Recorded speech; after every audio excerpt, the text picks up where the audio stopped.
Good morning, students, and my dear friends. I am Dr. Shalini Shukla, and today is 24th of May 2022, Tuesday. Motivation of the day is courage does not always roar. Sometimes courage is quiet voice at the end of the day saying, I will try again tomorrow. आज के discussion में हम ये सारे news article cover करेंगे। तो देख लेते हैं आज का पहला न्यूज़ आर्टिकल जो कि बिजनेस स्टैंडर्ड के पेज नंबर 1 पर दिया हुआ है।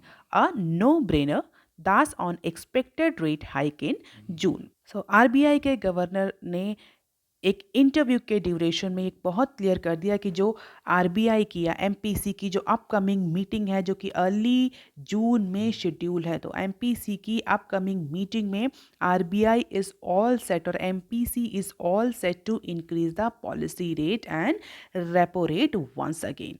तो 40 बेसिस पॉइंट का अभी ऑफ साइकिल हाइक किया था in the month of May RBI ने, बट अब आरबीआई इन्फ्लेशन को कंट्रोल करना चाहती है। जिस तरीके से इन्फ्लेशन 7 के ऊपर चल रही, चाहे वो सीपीआई हो या डब्ल्यूपीआई तो 15 का मार्क क्रॉस कर चुकी है।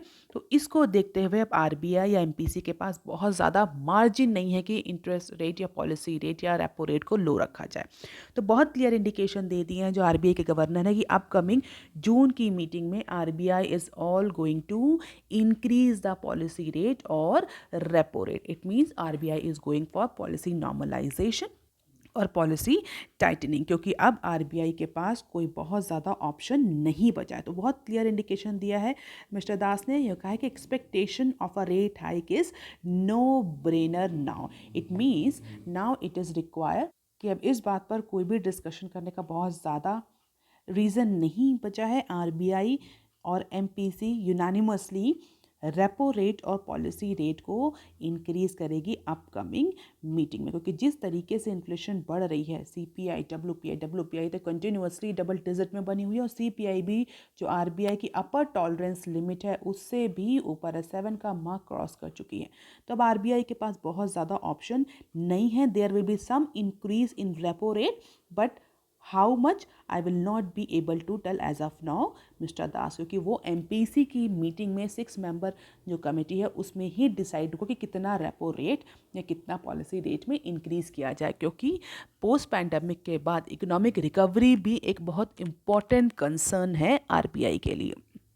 लेकिन इस बार अपकमिंग मीटिंग में MPC is all set to increase the repo rate. And the rationale for rising benchmark rate in an off-cycle MPC meeting was upside risk to India's inflationary trajectory। ये भी clear कर दिया है उस interview में कि जो ये ऑफ साइकिल मीटिंग बुलाई गई थी जिसमें डिसीजन लिया गया था कि 40 बेसिस पॉइंट का इंक्रीज करना है रेपो रेट में, ये भी सिर्फ और सिर्फ इन्फ्लेशन को देखते हुए ही ये डिसीजन लिया गया था।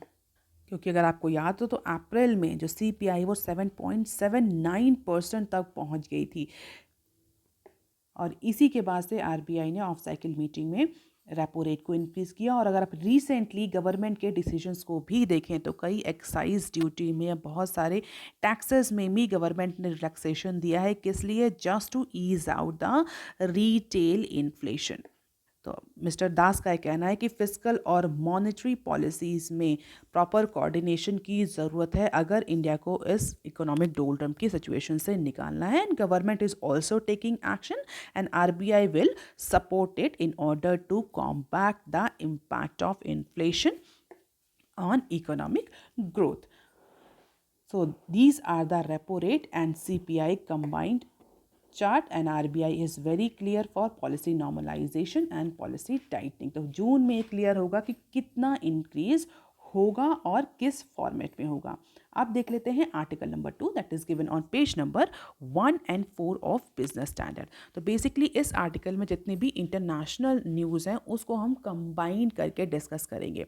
देख लेते हैं पहली न्यूज़ क्या है। India on board with US led trade bloc to counter China.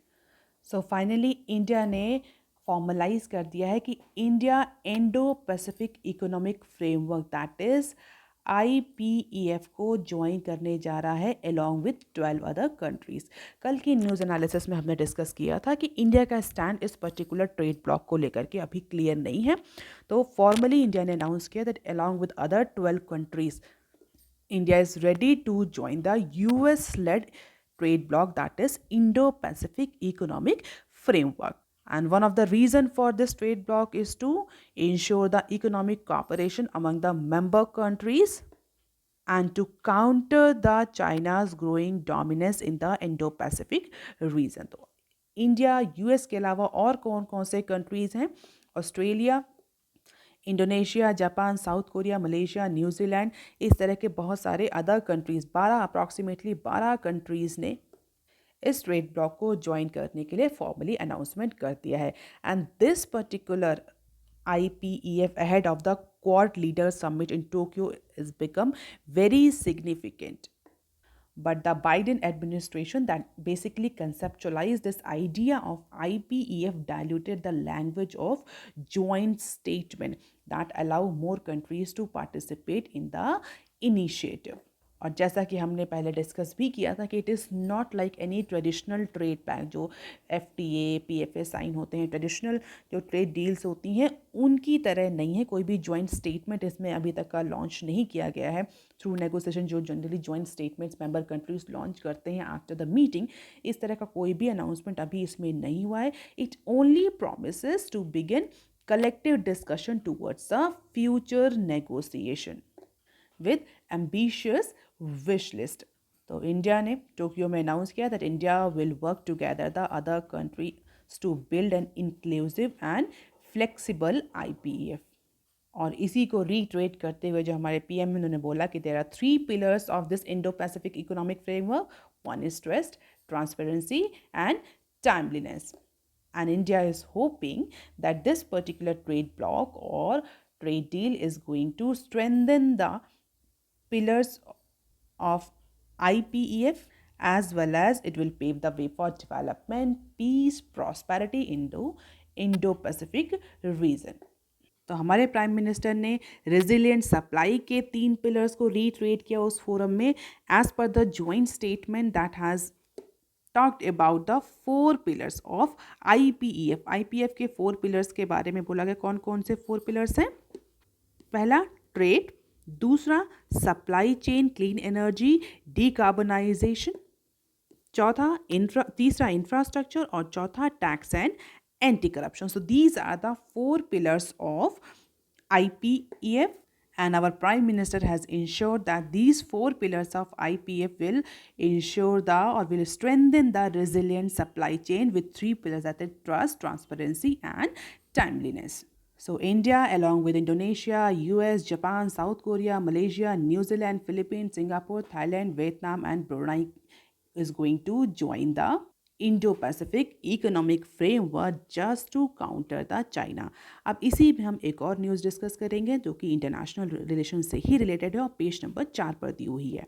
Modi talks up investing in India with Japan INCs.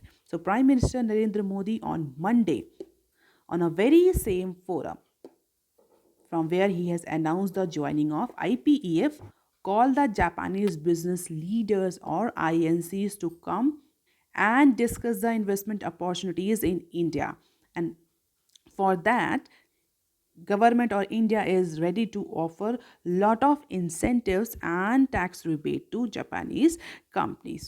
So textile से लेकर के automobile, emerging technologies and startup जैसे सेक्टर में इन्वेस्टमेंट के लिए हमारे जो प्राइम मिनिस्टर हैं उन्होंने जापानीज़ कंपनीज़ को कॉल किया. तो कौन कौन से अगर मेजर कंपनी इन्वेस्टर्स की बात करें तो सॉफ्ट बैंक, सुजुकी मोटर्स, इन सब के रिप्रेजेंटेटिव वहाँ पर उस पर्टिकुलर फोरम में अवेलेबल थे. तो इंडिया और जापान की टाइज को और ज़्यादा स्ट्रेंथन करने के लिए prime minister Narendra Modi lauded the business community for more bilateral investments.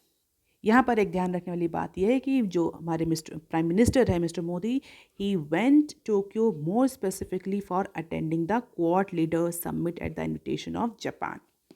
तो कल के एनालिसिस में मैंने क्वेश्चन पूछा था आपसे कि कौन कौन से मेंबर्स हैं इस पर्टिकुलर क्वाड ग्रुपिंग. तो आज आप मुझे कमेंट सेक्शन में लिखकर फिर से बताइए कि कौन कौन से मेंबर हैं इस पर्टिकुलर क्वाड ग्रुपिंग के. सो इसी पर्टिकुलर मीटिंग के और ये समिट के पहले जो हमारे प्राइम मिनिस्टर हैं उन्होंने बहुत सारे बिजनेस रिप्रेजेंटेटिव्स के साथ के साथ मीटिंग करी just to discuss the investment opportunities. कई सारे जाने माने कंपनीज़ के नाम हैं। इसके अलावा जापानीज़ कंपनीज़ का जो इंडिया के इंफ्रास्ट्रक्चर सेक्टर के डेवलपमेंट में जो रोल है उसको भी अप्रिशिएट किया। If you are aware about the economy you must be knowing कि बहुत सारे इंफ्रास्ट्रक्चर डेवलपमेंट रिलेटेड जो प्रोजेक्ट्स हैं इंडिया में वो जापानीज़ कंपनी से जापानीज़ बैंक फंड करते हैं।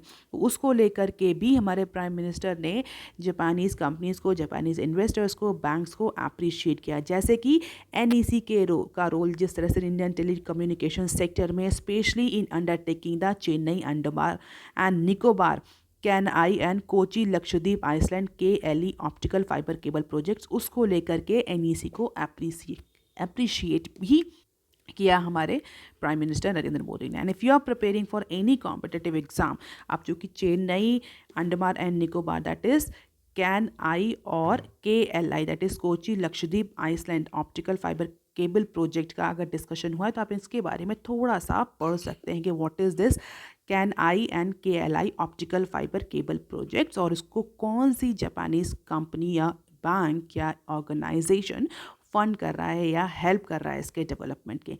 इसके अलावा स्मार्ट सिटीज़ को लेकर के भी बहुत ज़्यादा कंट्रीब्यूशन है जापानीज़ बैंक का, जापानीज़ इन्वेस्टमेंट का। उसमें भी जो कंट्रीब्यूशन है उसको भी अप्रिशिएट किया। Apart from the contribution into education and logistic sectors में जिस तरीके से जापानीज़ इन्वेस्टमेंट ने इंडिया को हेल्प करी, उस सब को लेकर के प्राइम मिनिस्टर नरेंद्र मोदी ने अप्रिशिएट किया जापानीज़ कंपनीज़ को, जापानीज़ ऑर्गेनाइजेशन को। इसके अलावा जो बहुत सारी अपॉर्चुनिटीज़, इन्वेस्टमेंट अपॉर्चुनिटीज़ अवेलेबल हैं टेक्सटाइल सेक्टर में, अपैरल सेक्टर में, टेलीकम्युनिकेशन में, सोलर पैनल में, अंडर PLI स्कीम, उसको लेकर के भी डिस्कशन की और कंपनीज को बताया कि किस तरीके से उनके यहाँ इन्वेस्टमेंट करने से under PLI scheme they will get lot of rebates and tax incentives. तो इसके अलावा एक जापान वीक का भी अनाउंसमेंट किया, प्रपोज किया मोदी ने कि जापान वीक भी सेलिब्रेट किया जा सकता है for celebrating the Japan's contribution to the country's development journey in the form of Japan week. तो इंडिया और जापान के जो बाईलेटरल रिलेशन हैं कई सारे फॉर्म्स में, अगर हम बोलें India Japan industrial competitiveness partnership, clean energy partnership, उसको सेलिब्रेट करने के लिए जापान वीक का भी अनाउंसमेंट किया कि इंडिया और जापान दोनों में ही इस पर्टिकुलर वीक को सेलिब्रेट किया जाए, just to thanks the Japan for the development trajectory of India. So let us see कब ये जापान वीक का अनाउंसमेंट होता है। इसके अलावा अब देख लेते हैं WTO मीट में इंडिया का क्या स्टैंड रहा। So India is unlikely to back up the exemption from the export restriction to food purchase for humanitarian purpose। देख लेते हैं न्यूज़ क्या है। India may not favor relief to food purchase under WFP। तो WTO की meeting जो जून में होने वाली है उसमें ऐसा कहा जा रहा है कि इंडिया जो है वो जो रिलीफ पैक अनाउंस किया जा रहा है specially for food purchase to humanitarian ground, उस पर्टिकुलर प्रपोजल को इंडिया बैक नहीं करेगा। India is unlikely to back the exemption from export restriction to food purchase for humanitarian purpose by UN World Food Program, that is WFP. So that is UN World Food Program at a key World Trade Organization meeting next month, जो कि जून में schedule है। तो जून में WTO की meeting होने वाली है जहाँ पर इस पर्टिकुलर फूड रिलेटेड या सब्सिडी या रिलीफ रिलेटेड पैकेज को डिस्कस किया जाएगा, जहाँ पर 80 जो मेंबर कंट्रीज़ हैं वो एक प्रपोजल पर कलेक्टिवली डिस्कशन करेंगे। कैसा प्रपोजल है कि जो इंडिया जैसे जो अदर कंट्रीज़ जो फूड आइटम्स या फूड ग्रेन के एक्सपोर्ट को लेकर के बैन लगा रहे हैं। रिसेंटली हमने देखा है चाहे वो इंडोनेशिया हो, मलेशिया हो, इंडोनेशिया हो, किसी न किसी फूड कमोडिटी पर बैन लगा रहे हैं, उसके एक्सपोर्ट पर बैन लगा रहे हैं। तो इस पर्टिकुलर प्रपोजल को फ्लोट किया जाएगा WTO की मीटिंग में कि जो ये एक्सपोर्ट बैन है इससे रिलैक्सेशन दिया जाए। किस तरह के एक्सपोर्ट को? ऐसा एक्सपोर्ट जो कि ह्यूमैनिटेरियन ग्राउंड पे किया जा रहा है by UNWFP, United Nation World Food Programme के तहत जो फूड की या फूड ग्रेन्स की जो रिक्वायरमेंट है उसको एक्सपोर्ट बैन से रिस्ट्रिक्शन या रिलैक्सेशन दिया जाए। जो कंट्रीज़ एक्सपोर्ट बैन कर रही हैं अपने फूड आइटम्स को लेकर के, वो इस पर्टिकुलर WFP के तहत जो एक्सपोर्ट कर रही हैं उसको रिलैक्स कर दें, जिससे कि ह्यूमैनिटेरियन ग्राउंड में जो फूड प्रोक्योरमेंट किया जाता है, फूड की अवेलेबिलिटी है, वो इंश्योर रह सके। तो ऐसा कहा जा रहा है कि इंडिया इस पर्टिकुलर प्रपोजल को बैकअप नहीं करेगा along with the other countries, because India may not agree with the proposal as it will restrict its policy space to deal with the domestic security concern। तो India अपने domestic food supply या security, food security को लेकर के फिलहाल के लिए इस प्रपोजल को बैकअप नहीं कर रहा। इंडिया का कहना है कि एक्सपोर्ट बैन अगर हमने लगा दिया तो हम किसी भी तरह के रिस्ट्रिक्शंस या रिलैक्सेशन किसी भी इंटरनेशनल प्रेशर पर नहीं देंगे। हम पहले अपने यहाँ फूड सप्लाई, फूड सिक्योरिटी को इंश्योर करेंगे, इसके बाद किसी भी ह्यूमैनिटेरियन ग्राउंड या किसी भी अदर ग्राउंड पे बाहर एक्सपोर्ट करेंगे। तो ऐसा कहा जा रहा है कि India will not favour this particular proposal even on humanitarian ground. Let's see कि इंडिया का एक्चुअल स्टैंड क्या होता है। अब देख लेते हैं article number 3 that is given on page number 7 of Business Standard. Oil exports to do और not to do. It is basically an editorial जहाँ पर ऑथर ने इंडिया की ऑयल प्राइसिंग पॉलिसी या ऑयल एक्सपोर्ट पॉलिसी या oil crude oil की policy को लेकर के, फ्यूल पॉलिसी को लेकर के अपने पॉइंट ऑफ व्यू प्रेजेंट किए हैं और ये कहा है कि इस समय इंडिया की जो फ्यूल की पॉलिसी है उसको लेकर के बहुत ज़्यादा कन्फ्यूजन है। तो प्रीवियस कुछ 1 और 2 डिकेड्स का डेटा और सिचुएशन को ऑथर ने डिस्कस किया और इसके बाद बोला है कि जिस तरीके से 2014 के बाद से इंडिया का मूव चला fuel policy, crude oil pricing और क्रूड ऑयल को लेकर के, that is creating a policy confusion. Overall nutshell में अगर इस आर्टिकल का समरी बताऊँ मैं आपको, तो ये कहा जा रहा है कि इंडिया अपने हिस्ट्री से, अपने अगर हिस्टोरिकल टाइम से देखा जाए तो India was the exporter of textile, engineering goods, James and jewellery, agriculture, इस तरह के जो प्रोडक्ट्स हैं उनका एक्सपोर्ट करता था। India has never been the exporter of petroleum products, but एक टाइम में रिलायंस के द्वारा एक बहुत बड़ा इन्वेस्टमेंट किया गया, एक बहुत बड़ी रिफाइनरी इस्टेब्लिश करी गई और उसके बाद से कई सारी प्राइवेट और पब्लिक कंपनीज ने भी रिफाइनरी इस्टेब्लिश करी। Then India become the exporter of petroleum products, if not the crude oil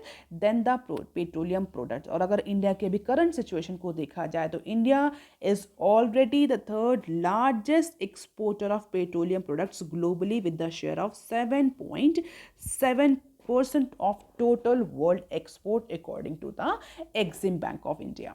Exim Bank export and import bank of India, इसको शॉर्ट फॉर्म में हम एग्जिम बैंक बोलते हैं। And petroleum product exports rise 9% in the last physical to 61.8 million tons, that is approximately 26% of the total crude possessed during that particular period। तो बहुत ज़्यादा data discuss किया है यहाँ पर ऑथर ने कि पहले इंडिया कितना एक्सपोर्ट करता था, फिर इंडिया ने कितना एक्सपोर्ट करना शुरू किया था, इंडिया का इंपोर्ट कैसा। We all know India is one of the biggest importer of crude oil, but यहाँ पर जो बात हो रही that is the related to export. यहाँ पर आप इंपोर्ट से कंफ्यूज नहीं होंगे, यहाँ एक्सपोर्ट की बात हो रही है कि इंडिया पेट्रोलियम रिलेटेड जो प्रोडक्ट्स हैं उसको कितना एक्सपोर्ट कर रहा है और जिस तरीके से प्राइस बढ़ रहे हैं क्रूड ऑयल के और पेट्रोलियम या पेट्रोल या डीजल के, उसको देखते हुए एक पॉलिसी कन्फ्यूजन क्रिएट हो रहा है। इसके अलावा एक तो ये बात होगी कि इंडिया इनिशियली पेट्रोलियम प्रोडक्ट्स का एक्सपोर्टर नहीं था, later on with investment in refineries India has become the exporter और net exporter of petroleum products. लेकिन यहाँ पर जो कैच है वो याद रखने कि इंडिया क्रूड ऑयल प्रोड्यूस नहीं करता, क्रूड ऑयल भी हम मैक्सिमम जो है वो इंपोर्ट करते हैं। इट मीन्स जो हमारा एक्सपोर्ट है पेट्रोलियम में that depends on the import of crude oil, one thing. और जिस तरीके से इंटरनेशनल मार्केट में क्रूड ऑयल के, फॉसिल फ्यूल ऑयल के प्राइस बढ़ रहे हैं, उसको देखते हुए इंडिया की जो पोजीशन है पेट्रोलियम प्रोडक्ट्स के एक्सपोर्ट को लेकर के, that is also getting challenge. India top exporter destination की अगर बात करें, किन किन कंट्रीज़ में इंडिया पेट्रोलियम प्रोडक्ट्स को एक्सपोर्ट करता है, तो सिंगापुर जिसमें सबसे ज़्यादा एक्सपोर्ट होता है एज ऑफ नाउ, 10% जो पेट्रोलियम प्रोडक्ट्स हैं वो सिंगापुर में एक्सपोर्ट होते हैं, followed by UAE, USA, Netherland, Australia, these are the top 5 countries जहां पर इंडिया अपने पेट्रोलियम प्रोडक्ट्स को एक्सपोर्ट करता है. Singapore, UAE and Netherland are reexport market from where fuel are ship to other countries as well. तो पहले इन countries में जाता है और इन कंट्रीज से अदर कंट्रीज जो आसपास के कंट्रीज है वहाँ पर भी इंडिया के जो पेट्रोलियम प्रोडक्ट्स हैं उनको शिप किया जाता है. अब यहाँ पर बात आती है कि इंडिया इम्पोर्टर से एक्सपोर्टर बन चुका है, स्पेशली पेट्रोलियम के केस में. और जिस तरह से पॉलिसी को लेकर के गवर्नमेंट का फोकस चेंज हुआ है, पहला क्या, अभी रिसेंटली गवर्नमेंट जो है वो क्लीन एनर्जी, ग्रीन एनर्जी पर ज़्यादा फोकस कर रही है. अब क्लीन एनर्जी पर ज़्यादा फोकस कर रही है तो रिफाइनरीज जो हैं उनमें इन्वेस्टमेंट इतना ज़्यादा नहीं होगा. अगर हम 2014 के बाद से देखें तो रिफाइनरी किसी भी तरह की कोई भी रिफाइनरी सेक्टर में किसी भी तरह का इन्वेस्टमेंट नहीं हुआ, कोई नई फैसिलिटी लॉन्च नहीं हुई आफ्टर 2014, क्योंकि गवर्नमेंट का जो फोकस है that is on clean energy, green energy. उसके अलावा रिफाइनरीज के प्राइवेटाइजेशन को लेकर के भी जो इश्यूज हैं वो इन्वेस्टर्स को एक अच्छा मैसेज या अच्छे सेंटिमेंट या अच्छे सिग्नल्स नहीं देते हैं. दूसरा इशू, जिस तरह से इंडिया में रिटेल प्राइस, पेट्रोल या डीजल के रिटेल प्राइस और होलसेल प्राइस को कंपेयर किया जाए और प्राइस राइस को कंपेयर किया जाए तो 10% का इंक्रीज़ अभी होलसेल प्राइस में देखा जा चुका है between 2 quarters of last fiscal year. लेकिन अगर यही प्राइस राइस का इम्पैक्ट हम रिटेल पर देखें तो 1% तक का इंक्रीज़ केवल और केवल रिटेल प्राइस में देखने को मिलता है. तो ये जो प्राइस कन्वर्जेंस है, जो प्राइस डाइवर्जेंस है, इसको लेकर भी जो रिफाइनरीज हैं उनमें बहुत ज़्यादा कन्फ्यूजन रहता है हमेशा. So if we talk about the domestic demand growth and margin are primary factors that determine the balance between the export and domestic sale. And crude oil price increase more than 10%, as I told you, more than 10% from quarter 2 financial year 22 to quarter 3 financial year 22, but the retail price of diesel increased less than 1%, and the lack of equivalent revision in retail price incentivized the private players to increase the export. And in March, the petroleum export was 11.4% of India's total export by value. And if we talk about the recent record that India has achieved in terms of export, if you remember, if you're regularly following my news channel, you must be knowing कि India ने इस particular April 21 to March 2022 fiscal year में approximately $422 billion का export target achieve किया है, जिसमें से अगर हम पेट्रोलियम प्रोडक्ट्स के एक्सपोर्ट का कंट्रीब्यूशन देखें तो country has earn at least $1 out of every 10 from the export of petroleum products. तो अगर $10 अर्न हो रहे हैं टोटल एक्सपोर्ट से तो उसमें $1 केवल और केवल पेट्रोलियम प्रोडक्ट्स के एक्सपोर्ट से आ रहे हैं. So can we assume the importance and significance of the export of petroleum products in case of India? Yes, but the consequences of such confused messaging were felt in the lack of bidders for BPCL, forcing Delhi to abandon the efforts to privatize the refiners. इसी को लेकर के और जिस तरह से India का stand है क्लीन एनर्जी और ग्रीन एनर्जी को लेकर के, तो ऑथर का कहना है कि prime minister Narendra Modi government has to make up its mind whether they want reforms or control or export or domestic supplies or market price or state set rates in case of oil sector. बहुत सारे confusion है कि reform कराना है petroleum products या export के case में, या कंट्रोल करना है प्राइस को, एक्सपोर्ट करना है या डोमेस्टिक सप्लाईज को इंश्योर करना, क्योंकि अगर एक्सपोर्ट होगा तो डोमेस्टिक सप्लाईज कहीं ना कहीं इम्पैक्ट करेंगे. डोमेस्टिक मार्केट में उस पर्टिकुलर कमोडिटी के प्राइस बढ़ते हैं, चाहे वो पेट्रोलियम प्रोडक्ट्स हो या कोई भी कमोडिटी हो. मार्केट प्राइस या स्टेट सेट जो रेट्स हैं उस पर काम करना है, क्योंकि इस तरह के जो पॉलिसी कन्फ्यूजन है that are giving wrong signals to the investors, and because of this confusion or wrong signals to the investor, there is a lack of bidder for BPCL, that is forcing the Delhi to abandon the effort to privatize the refiners. And that is why perhaps this explains why no new private refiners have come to India since 2014. जबकि 60 million tons की capacity की जो green field plant Maharashtra में जो propose था Saudi अरमको और UA की company के साथ, वो अभी तक एग्जीक्यूट नहीं हो पाया because of this policy confusion. एक साइड आप रिफाइनरी सेटअप करने की बात कर रहे हैं, दूसरी side you are saying that we are going towards the green energy, clean energy. In that case it creates the confusion in the mind of investor, चाहे वो रॉसनेफ्ट हो या अदर कंपनीज, डोमेस्टिक रिफाइनर्स हो, रिलायंस जैसे। तो author का ये कहना है कि आप अगर इस तरह की रॉसनेफ्ट या रिलायंस जैसी कंपनीज को कह रहे हैं कि आप आइए हमारे यहाँ रिफाइनरी सेट करिए, थाउजेंड्स ऑफ करोड़ का इन्वेस्टमेंट करिए और इसके बाद आप स्टेट सेट रेट्स पर पेट्रोलियम प्रोडक्ट्स को एक्सपोर्ट करिए या क्रूड ऑयल या डीजल को बेचिए, in that case it is not going to happen. So investors are already worried about the arbitrary fuel pricing dictated by policy compulsions. Apart from it, export को लेकर के भी confusion है, India के policy orientation को लेकर के भी confusion। तो pricing mechanism, policy orientation, export, domestic supplies, इन सब को लेकर के जो पॉलिसी कन्फ्यूजन है उसको रिमूव करने की बात कही है ऑथर ने। अगर इंडिया अपने ऑयल सेक्टर को मजबूत करना चाहता है और सेल्फ सफिशिएंट होना चाहता है इस पर्टिकुलर एनर्जी सेक्टर के केस में। This is the data from financial year 2017 to 2022। कितना परसेंट ऑफ एक्सपोर्ट हुआ है, वैल्यू ऑफ डोमेस्टिक कंजप्शन क्या रही, volume and value, can just have the glimpse of it. ये इंडिया के पेट्रोलियम प्रोडक्ट के एक्सपोर्ट का डेटा है student, minded this is the data of export, not the import. Okay, अब देख लेते हैं some other news clips. State seeks legal views on SC ruling before the GST Council meeting. Recently supreme court ने एक landmark judgement दिया था, हम सब ने कवर भी किया था, उसको डिस्कस भी किया था, जहाँ पर सुप्रीम कोर्ट ने कहा था कि जीएसटी काउंसिल की जो रिकमेंडेशन है वो सेंटर और स्टेट गवर्नमेंट पर बाइंडिंग नहीं है, लीगली या कॉन्स्टिट्यूशनली बाइंडिंग नहीं है। इसको लेकर के सेंट्रल गवर्नमेंट का ये कहना था कि सुप्रीम कोर्ट ने ऐसा कुछ नया नहीं बताया है।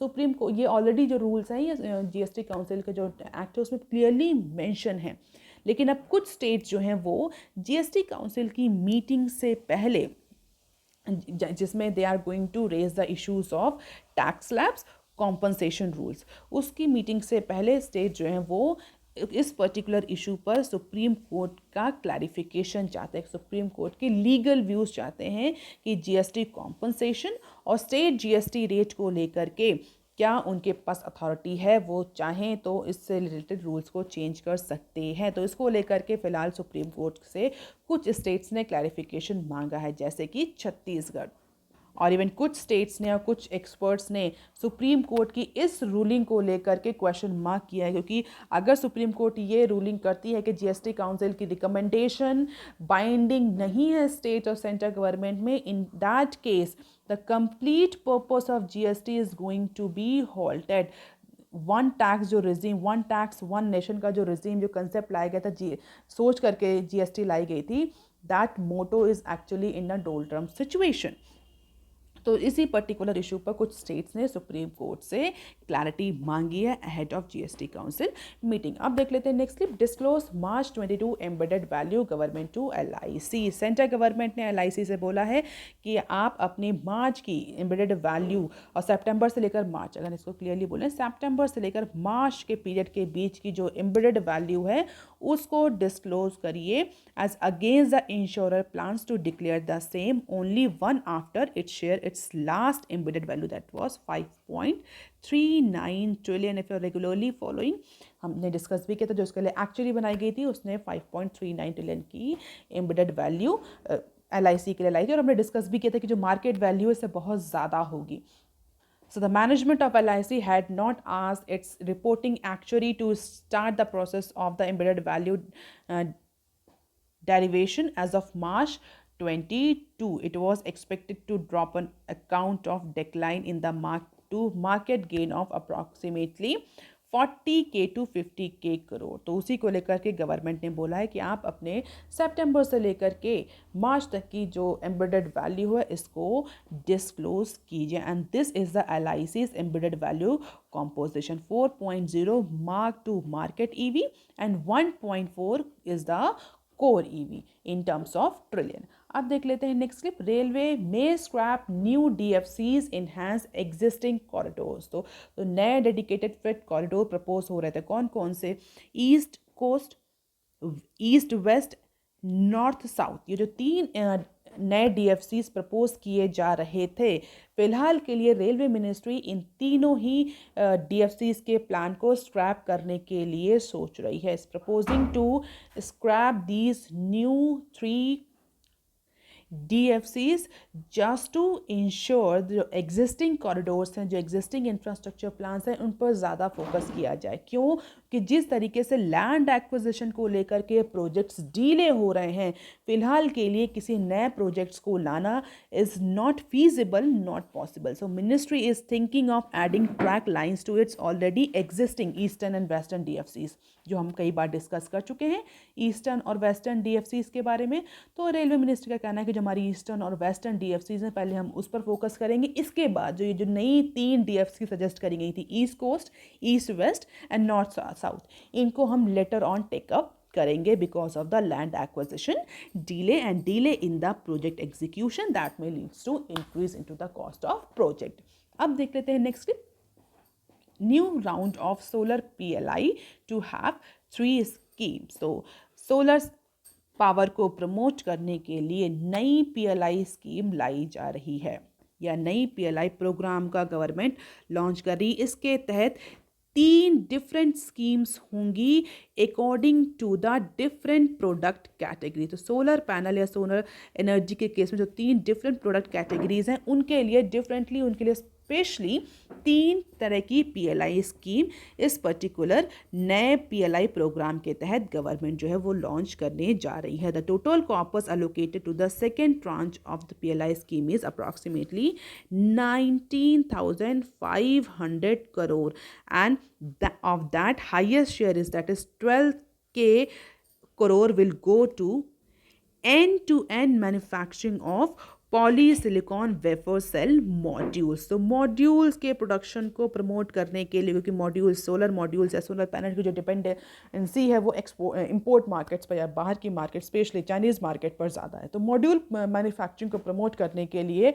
19,500 करोड़ में से 12 करोड़ केवल और केवल मॉड्यूल या पॉलीसिलिकॉन वेफर सेल मॉड्यूल के मैन्युफैक्चरिंग के लिए एलोकेट किया जाएगा, that is raw material to finished product. And for wafer cell module, government will allocate 4,500 crore, and for cell module manufacturing approximately 3,500. So polysilicon wafer cell module 12,000, wafer cell module 4,500 and cell module 3,500। इस तरह से different product categories के different PLI का allocation होगा। तो definitely government ने polysilicon modules के लिए सबसे ज़्यादा एलोकेशन दिए हैं because of its durability, because of its easiness in और efficiency in solar module panel. So that is all for today, students. If you want lecture PDF, you can join my Telegram channel. You can also follow me on other social media platforms. If you have any query and suggestion, you can write on comment section below. Please like, share and subscribe. Thank you.